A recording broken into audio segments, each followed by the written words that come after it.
Oiê, meu nome é Aniele e eu vou falar sobre o transporte ferroviário. Transporte ferroviário. Bom, então vamos falar sobre o transporte ferroviário, um dos modelos de transporte mais importantes e desenvolvidos no mundo. Antes da gente começar, é sempre bom pensar que transporte ferroviário pode ser definido como um tipo de transporte desenvolvido em uma linha férrea, normalmente por um comboio. O elemento mais importante do transporte ferroviário, símbolo dele, é claro, o trem. Hoje a humanidade utiliza o transporte ferroviário em cidades, em carregamento de cargas e em pessoas. O transporte ferroviário é utilizado há muito tempo. Ele é um dos modelos mais antigos do mundo. Ele começa a ganhar força ali na Idade Média. Só que, com a Revolução Industrial, ele se torna o modelo de transporte mais praticado em todo o mundo. Então, ele vai se tornando cada vez mais forte, cada vez mais abrangente e houve, claro, uma evolução na tecnologia muito significativa nesse setor. Então, os antigos trens, aqueles lentos, extremamente poluidores, dão ao lugar aos trens de hoje, de alta velocidade. Então, as ferrovias e as de transporte aplicam muitos recursos, sem dúvida alguma. Vantagens e desvantagens. Bom, mas sempre precisamos pontuar quais são a utilização dos transportes ferroviários.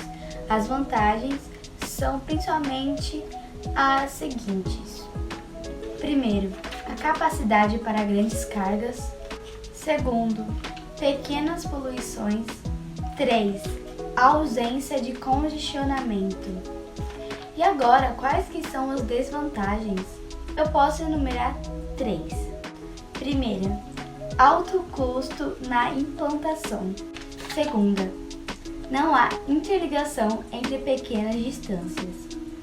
Terceira, dificuldade com relevo. Bom, e o Brasil? Como que é a nossa relação com o transporte ferroviário aqui no Brasil?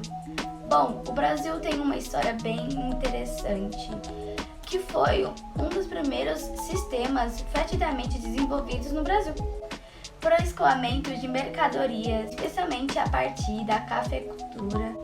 As ferrovias ganharam na força territória brasileira. Bom, agora eu quero pedir para que vocês olhem para um detalhe aqui da tela, bem aqui do meu lado. Observem esse mapa.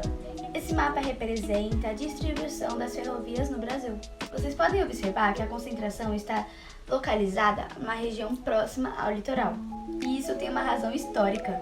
A concentração nas ferrovias nessas regiões mais próximas ao litoral representa exatamente o objetivo que eles forem construídas naquele momento de escoar mercadoria para exportação. Então, a maior parte das ferroviárias brasileiras tem essa característica. Ligam o centro econômico aos grandes postos. E o Brasil investiu muito nas ferrovias, basicamente na primeira parte do século XX. A partir da segunda metade do século XX, a partir desse momento, o país entra na era das rodovias. Era o famoso rodoviarismo. A partir desse momento, os investimentos dos transportes, eles caem bastante, o que significa que todo o sistema entra em colapso, por não ser moderno e também por não estar em expansão. A partir de 1990, o Brasil entra na era dos privatizados. Há mais partes absolutas das ferrovias registradas no Brasil hoje são privatizadas. Praticamente não há investimento do governo, exceto na construção da Norte-Sul.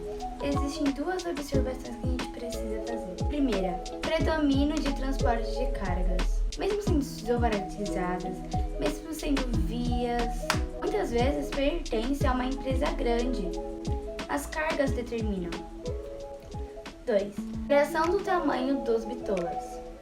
Bitolas que são a distância entre um trilho e o outro. Por incrível que pareça, no Brasil haviam vários tipos de bitolas, vários tipos de medidas, possibilitava a integração das rodovias férreas.